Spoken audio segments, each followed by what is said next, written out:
Hello and welcome to the Face Off on True Sports Hockey. My name is Celine Chamarky and I am joined by Steele Roden and Lucas Critelli. Today, we decided to dedicate an entire show to the collapse of the Toronto Maple Leafs. And since we are all from Toronto, we lived and breathed the Leafs ever since we were born. So this is a very difficult and hard subject for us. So we're going to dive into what the heck happened between Game 5 to Game 7. Who showed up, who didn't, what needs to change, and we possibly think maybe if we had Tavares, would things have been different? I don't know. So let's get straight to it. Steele, what do you think? What happened to the Leafs? Yeah, well, just to start off with the Tavares situation, to me, I believe that is the entire series. Even though we were up 3-1 going into Game 5, with Tavares being out of the lineup and being injured, it just did tremendous damage to this lineup and, their confidence moving forward. So obviously with Tavares not being there, it wasn't the same. And I said that right when the situation happened. And then obviously with Jake Muzzin not being there for Game 7, it just kept adding on the struggles with the Maple Leafs. So for me, Tavares, if he was in the lineup and he wasn't injured, we were for sure winning this series. But when he went out, it was just a matter of how many games it was going to go and, who was actually going to win. And then it just came down to Montreal being the better team in Game 7. See, with Tavares out, the Toronto Maple Leafs won 3 games. And yeah, you could say that maybe with Tavares that we could have clinched it in Game 5, Game 6, or Game 7. But I just think that Montreal wanted it more. And in the wins the Maple Leafs had in Games 2, 3, and 4, they played like they played in the regular season. Like they were just playing the Montreal Canadiens on a nice Wednesday night in February. But then as soon as Game 5, 6, and 7 happened, Montreal did something. They're like, oh, we're actually in the playoffs, so we need to play playoff hockey. That's where I think the Maple Leafs need to make their next step. Kyle Dubas went all out in the offseason and at the trade deadline. He brought in leadership, Joe Thornton, Nick Foligno, Wayne Simmons, Jason Spezza, again, bringing him back. He brought in the grit that the Leafs fan base has been wanting for the past 5 years. Simmons, Bogosian. You have that grit now. Austin Matthews, he scored 40 goals. Mitch Marner was top 5 in points. You got a miraculous miracle in Jack Campbell just sitting there playing great goaltending. So what's the problem? Why didn't it work? Because the Toronto Maple Leafs need to learn now that in hockey, when it comes playoff time, you need to change your game. Sacrifice. Get it, grittier hockey, more in the trenches, rather than just using your talent and your skill to get by. The regular season's one thing, the playoffs is a whole nother, and that's where I think Montreal beat the Toronto Maple Leafs. Sorry to cut you off still, but on that point, I don't think that to say that the Montreal Canadiens wanted it more is just false and a lie. It's not that the Leafs didn't, or it's not that the Canadiens wanted it more than the Leafs. The Leafs did everything in their power and played spectacular hockey. It's not that they wanted it more. They just outperformed the Leafs. And those top you mentioned with Marner and Matthews and Hyman, they just weren't producing. And then those 2 young guys on the back end, Sandin and Dermott, they made costly mistakes in Game 5 and Game 6, which sent it to overtime. And then we lost in overtime on that Dermott play when he spun around, which I don't even know what he was doing, but it's not about wanting it more. It was about just outperforming that. And that's exactly what the Montreal Canadiens did.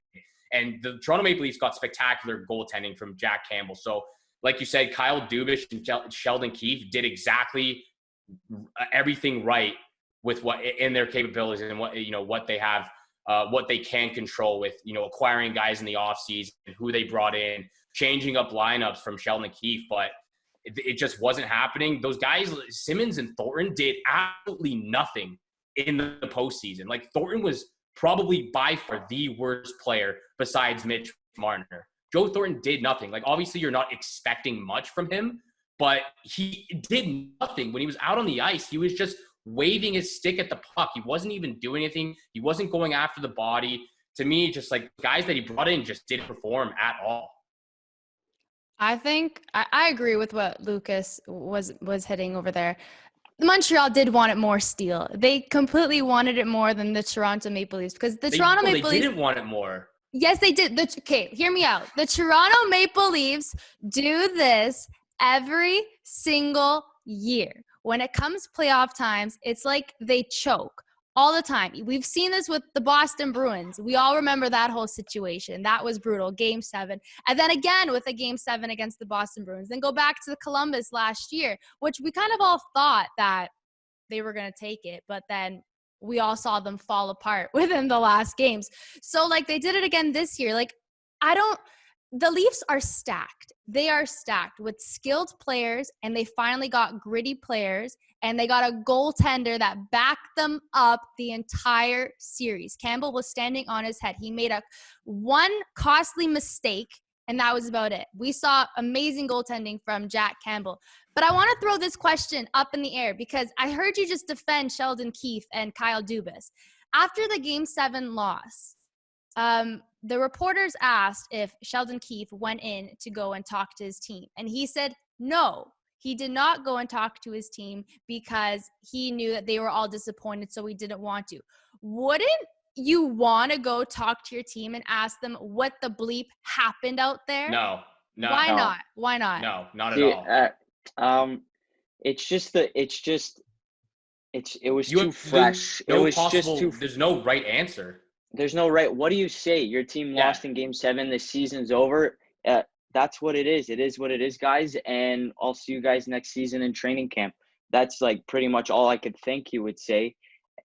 Like, what are you going to rip on your guys? Like, it's over. It's all in the past. You can't change anything now coming back into the dressing room. Yes, all the guys were devastated, but I guess he just didn't see it as logical to go in the dressing room and start ripping on people or blaming people or saying what ifs. Like, there's just no point. Okay. There was absolutely nothing to say there. And if I was in Sheldon Keefe's shoes, I would have done the exact same thing. You know, what exactly are you supposed to say? But just to go back to what we were discussing, like, about wanting it more, like, do you think after they were up 3-1, they just said, oh, like, we're just going to not play and just give up? Or going into the postseason, into that matchup against the Montreal Canadiens, they just said, oh, I don't really care anymore. We don't want this. No, there's no way they said that. In every possible area of the ice, they got outperformed by the Montreal Canadiens. Even in the 4-0 win that the Toronto Maple Leafs had, they got outperformed. And that's why Montreal won. But Montreal wanted it more. Steele. They did want it more. You just made my point there. They got outperformed in the last 3 games. Yes, they came on in the third period to come back and score 3 goals and score 2 goals. Yeah, they turned it on for 10 minutes or 5 minutes left in the third and got, I'm not going to say lucky bounces. A goal's a goal. Like, they came back and tied those games, but they still lost. And in Game 7, again, it just didn't look like, and I hate to question like the heart and all that. I don't want to do that. It's just Montreal turned their game up and the Maple Leafs stayed at the level they were in the regular season. Mm-hmm. Exactly. So they outperformed them, but they did. It's not that they didn't want it more. Hey, to maybe say that they wanting didn't it, want maybe it more. wanting it more. I'm just saying they turned their game up. That's what. Yeah, exactly. They maybe outperformed it's not them. wanting it more. Still, I turned on the Boston and New York Islanders game right after the Maple Leafs lost in Game 7, and it's just a different type of hockey. I wanted to watch some playoff hockey because from what I saw in the 7 games, it looked like I was just watching the regular season Toronto Maple Leafs. But seeing the Boston Bruins, who come in the 3rd seed, and they just get their way in. They They just get into the regular season. They don't really care about the regular season. You need to worry about playoffs, and that's what that team is built for. The New York Islanders, their team is built for the playoffs. Mm-hmm. Colorado Avalanche, the Vegas Golden Knights, these types of teams, that's the level that the Maple Leafs have to get to. And all season, people, radio stations, us, have been debating, oh, are the Leafs as good as the other teams because they haven't played them all season? Looking at the performance of the teams right now in the playoffs and the Toronto Maple Leafs, the teams like Boston, Colorado, Vegas, like I said, are leaps and bounds ahead of where the Toronto Maple Leafs need to be a top contender. I just want to throw this one out there real quick because this has been circulating. We all know what I'm going to get at, and it's Mitch Marner. So what are your thoughts? Do we think Mitch Marner is going to go possibly? Do we think they're going to keep him? What, Steele? I see you nodding your head. What's going on? I like. We've obviously heard from Kyle Dubas about that he wants to keep the big four there. They don't want to trade anyone or do anything that can force them to leave the team. For me, I think you have to get rid of one guy. One guy has to go so you can build up the bottom six defensemen and fill out the areas on the bottom six forwards as well. You can't have four guys just be absolutely spectacular through the regular season, then every single time come postseason time, they just don't perform. This has happened, like you said, Celine, the last 4 years in a row now, where they're just not performing. I don't know if you guys have seen that stat, but Mitch Marner has scored 5 career playoff goals in his entire life. He has the same amount of puck over glass penalties in that same time. He has 5 puck over glasses. Like, what do you Mitch Marner is just a special talent, a special player. But every single time, even with Austin Matthews, when it comes to the games that matter the most, they just don't perform. And even though Matthews had 1 goal in the series and he wasn't doing much offensively, he was doing a lot more out there than what people are giving him credit for. He was way more physical this year. He's way better defensively this year. Even though he wasn't producing offensively, he was great in all areas of the ice. I cannot say the same for Mitch Marner. He was terrible on both blue lines. He was terrible in the offensive zone too.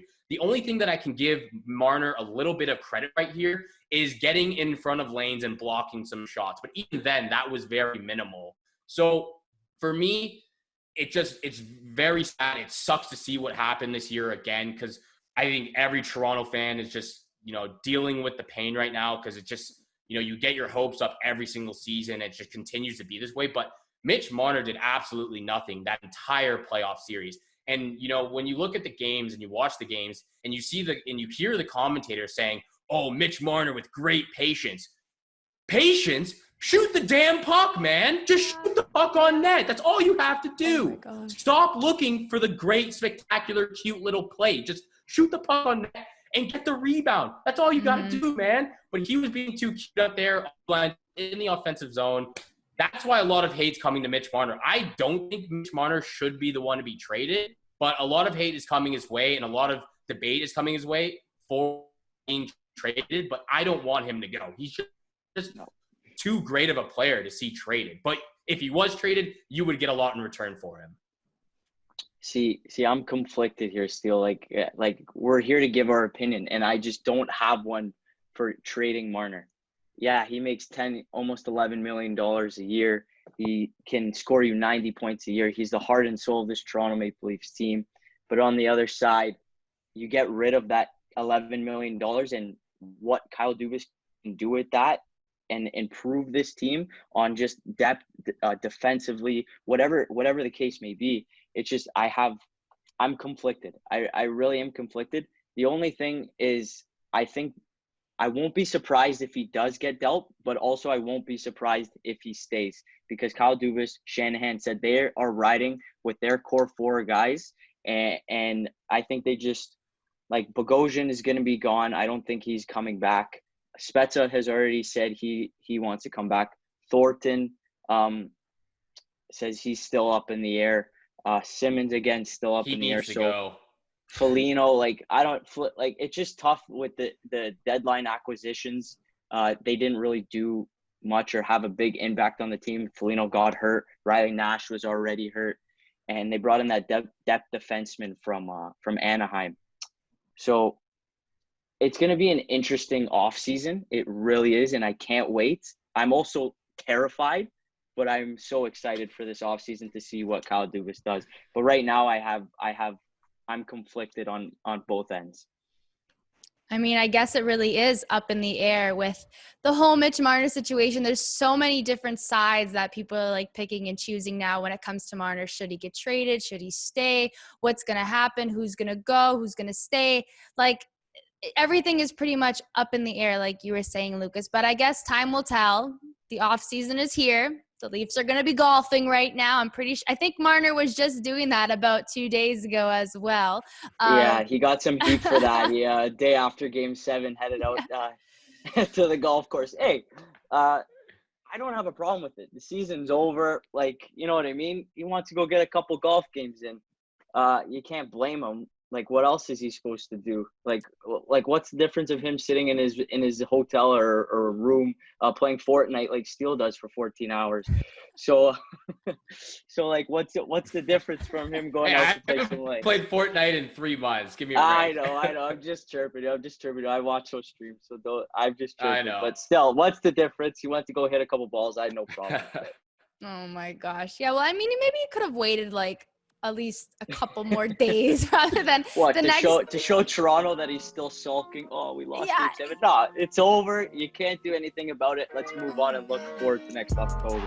That's it. Okay. Well, yeah, you got a point there, I guess, Lucas. But thanks everyone for joining in on our episode of True Sports Hockey, The Face Off. My name is Celine Schmarkey, joined by Steele Roden and Lucas Gratelli, and we'll catch you here next time. Hopefully the Leafs will win the cup next year.